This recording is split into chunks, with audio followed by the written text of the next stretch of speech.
पाकिस्तान की जानिब से अफगानिस्तान के अंदर एक इंटेलिजेंस बेस्ड ऑपरेशन किया गया है, जहाँ पे 3 मुख्तलिफ मकामात के ऊपर जो है वो बमबारी की गई और उसके अंदर बताया गया है कि तालिबान के अहम कमांडर्स जो हैं उन्हें हिट किया गया है। ट्रेनिंग ग्राउंड जो बनाए गए थे उन्हें भी हिट किया गया है। पाकिस्तान और अफगानिस्तान के दरमियान एक दफ़ा फिर कशीदगी देखने में आ रही है और अफगान नाज़िमुल उमूर उन्हें डिमाश भी किया गया बुलाकर और पाकिस्तान की जानिब से शदीद एहतजाज किया गया है कराची में होने वाले हमलों की वजह से। दूसरी जानिब ईरान और अमेरिका के हवाले से पिछले 2 दिन के अंदर हमने देखा कि दोबारा कशीदगी वहाँ भी देखने में आई, लेकिन उसके बाद अब ये कहा जा रहा है कि कल एक दफ़ा फिर से दोहा के अंदर जो है वो मुलाकात होने जा रही है और उम्मीद की जा रही है कि चीज़ें दुरुस्त सिमत की तरफ जाएंगी। मज़ीद इस पर बात करेंगे। 2 सीनियर एक्सपर्ट्स इस वक्त हमारे साथ मौजूद हैं। हमें ज्वाइन कर रहे हैं तज्ज़ियाकार और सहाफ़ी कामरान यूसुफ साहब, और हमारे साथ मौजूद हैं दफ़ाई तज्ज़ियाकार major general retired Zahid Mahmood साहब। सबसे पहले कामरान साहब आपके पास आना चाहेंगे। अफगानिस्तान के हवाले से शदीद एहतजाज किया गया पाकिस्तान की जानिब से। इससे पहले कोशिशें की जा चुकी हैं मामला को रिजॉल्व किया जाए, लेकिन लग रहा है कि मामला ठीक नहीं हो रहे, दोबारा कशीदगी जो है वो पैदा हो रही है। क्या मामला जो है वो पॉइंट ऑफ नो रिटर्न तक जा रहे हैं आहिस्ता आहिस्ता? देखें, पॉइंट ऑफ नो रिटर्न पे तो उस वक्त चले गए थे। अगर आप पूरी हिस्ट्री देखें, जब खुद ये तो ऑन रिकॉर्ड अभी पिछले हफ्ते ही दफ्तर खारजा के तर्जुमान ने जो ब्रीफिंग दी कि क्या जो डिप्लोमेसी है वो उसका ऑप्शन खत्म हो गया है, तो उन्होंने कहा कि ऐसा नहीं है। पाकिस्तान ने टिल अक्टूबर 2025 भरपूर कोशिश की हर तरह से कि इस मसले को हल किया जाए। Even with in span of 3 months Pakistan के जो डिप्टी प्राइम मिनिस्टर और फॉरेन मिनिस्टर इसहाक डार साहब हैं, उन्होंने काबुल का 2 मरतबा दौरा किया, रोड मैप भी तय किया गया।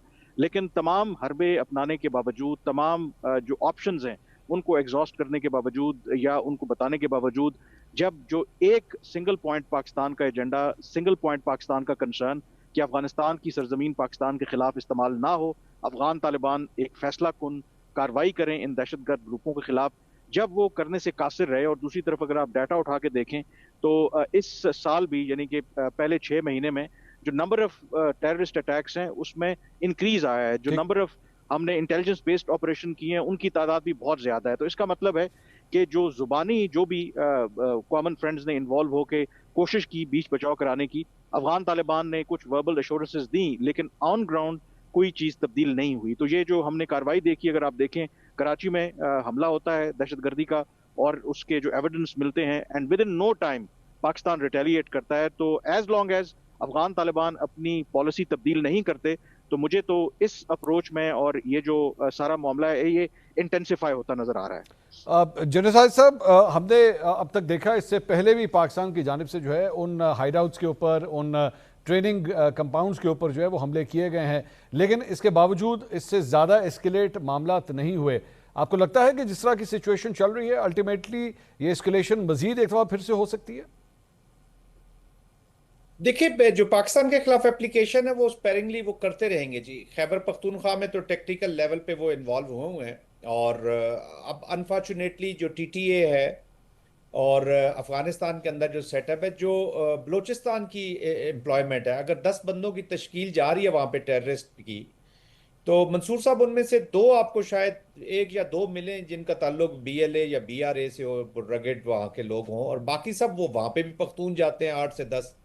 तो इसका मतलब है कि वो उन्होंने इसको इसको एज अ बिजनेस कह लीजिए, ये फ्रेंचाइजेज है, वो वहां पर भी उनकी एप्लीकेशन की हुई है, और जो प्रॉक्सी स्पॉन्सर है मुकम्मल उसकी प्लानिंग के मुताबिक अपनी कार्रवाइयां कर रहे हैं। कराची जो अभी इंसिडेंट हुआ है, ये बेसिकली वो अपना कैनवस ही दिखाना चाह रहे हैं, अपनी रीच दिखाना चाह रहे हैं, which helps them in recruitment also, which helps them उनको इंटरनेशनलाइज करते हैं अपने टेररिज्म को, और बड़ा प्राउडली उसको अपने आप को शोकेस कर रहे हैं। ठीक। तो ये इंसिडेंट तो होते रहेंगे, अर्बन सेंटर्स में भी करते रहेंगे, लेकिन अनटिल अनलेस, जब तक हम जो कंप्लीट अप्रोच है जिसकी तरफ अभी कामरान भी थोड़ा सा इशारा कर रहे हैं कि एक एक इंटरनेशनल एंड रीजनल एनवायरनमेंट हमें क्रिएट करनी पड़ेगी अफगानिस्तान पे। ये जो बिहेवियर चेंज है ना जी, जिसका आप कह रहे हैं कि जो बिहेवियर चेंज करेंगे ये तालिबान डिसाइड करेंगे, नॉन स्टेट एक्टर्स का बिहेवियर चेंज करने के लिए आपको काफी एक्स्ट्रा ऑर्डिनरी एफर्ट्स करनी पड़ती है। वो स्टेट तो है नहीं, they have nothing at stake, ना उन्होंने वोट लेनी है, ना डेमोक्रेसी है, ना आंसरेबल है to the people of Afghanistan. They are not governing Kabul for people of Afghanistan. तो पाकिस्तान तो के लिए तो बिल्कुल भी नहीं सोचेंगे ठीक। अनटिल अनलेस जब इंटरनेशनल प्रेशर और स्पेशली प्रॉक्सी स्पॉन्सर इंडिया इसके ऊपर जब तक प्रेशर बिल्ट नहीं होंगे, और पाकिस्तान को अब ये जो इस वक्त प्रेजेंट एनवायरनमेंट में जो जिस पॉइंट पर है, इसको अगर अभी आगे बढ़ाकर लेकर नहीं जाएगा, प्रेशर नहीं डेवलप करेगा, तो वी विल हैव चैलेंजेस। ठीक है कामराज साहब, मैं थोड़ा सा आपका कमेंट लेना चाहूँगा ईरान अमेरिका के मामला के हवाले से। पिछले 2 दिन में हमने देखा दोबारा कशीदगी जो है वो सामने आई। एक जगह मुज़ाकरात की बात होती है, कल दोबारा दोहा के अंदर मुलाकात होने जा रही है। ये ऑन एंड ऑफ सिचुएशन क्यों हो रही है आपके ख्याल में?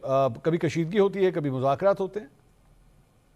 मेरे ख्याल में ये अनएक्सपेक्टेड नहीं है, क्योंकि ईरान और अमेरिका के दरमियान ये जो तनाज़ा है, ये जो इश्यूज हैं, वो आपको पता है कि 5 डेकेड्स ओल्ड हैं। और ये तवक्को करना कि in a matter of few months इतना एतमाद उनमें बहाल हो जाएगा कि तमाम इश्यूज सेटल हो जाएंगे। बट एक की फैक्टर है कि जो भी लेटली जो एस्केलेशन हुई है, इंटरेस्टिंग उसके अंदर एलिमेंट ये है, एक तो उसका जो फोकस है वो स्ट्रेट ऑफ हॉर्मुज़ है। आई थिंक जो एमओयू की इंटरप्रिटेशन है उसके ऊपर झगड़ा है।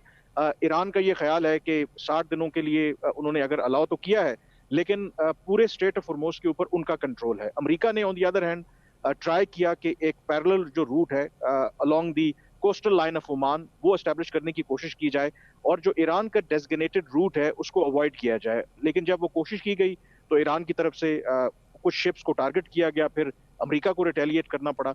बट अगर आप दोनों टिट फॉर टैट अटैक्स देखें, एक इंपॉर्टेंट उसके अंदर एलिमेंट है कि बड़ी कंट्रोल्ड एस्केलेशन है, कोई कैजुअलिटी नहीं हुई, ना अमेरिका की ना उसके अलावा ईरान की कैजुअलिटी हुई। तो इसका ये मतलब है कि वाइल दोनों जो मुल्क हैं अमेरिका और ईरान एक पावर प्रोजेक्शन कर रहे हैं, but at the same time वो इस एस्केलेशन को उस तरफ नहीं लेके जाना चाहते जहां एक मर्तबा फिर आपको जंग देखने को मिले।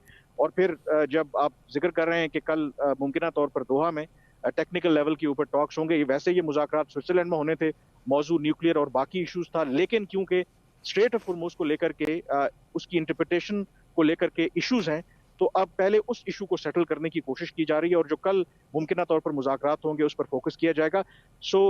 मेरा अपना जो ख्याल है कि ये वाइल टेक्निकल लेवल टॉक्स भी होंगे, ऑन एंड ऑफ आपको दोनों तरफ से पोस्टरिंग भी देखने को मिलेगी।